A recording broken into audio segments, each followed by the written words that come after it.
សួស្តីបងប្អូននេះmicrophone បងប្អូន microphone B&B ប្រភេទគុណភាពល្អផ្លែដែកធ្ងន់ស្រូបសំឡេងច្បាស់ល្អប្រើធន់ងាយខូចទេ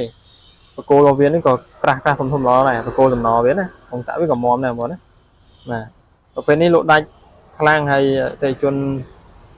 បាទយកទៅប្រើគឺប្រើយូរពួកគាត់យកប្រើបានយូរបាទនេះខ្សែវាបងខ្សែធំខ្សែវានេះណាខ្សែវាបាទប្រវែងប្រហែល5 ម៉ែត្រ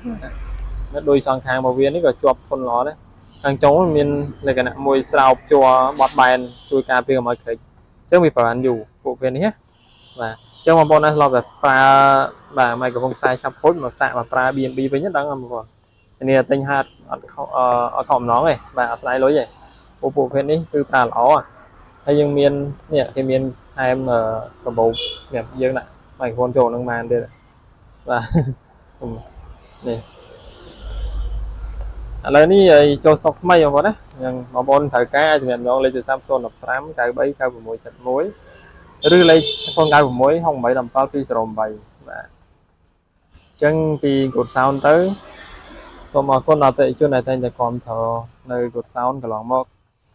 Good Sound មានទីតាំងនៅខាងជើងផ្សារស្អាងវៃតូចខេត្តកណ្ដាលបាទបងប្អូនត្រូវការចង់ជាវគឺទំនាក់ទំនងលេខទូរស័ព្ទ015 93 9671ដែលមានលេខ Telegram ស្រាប់បាទ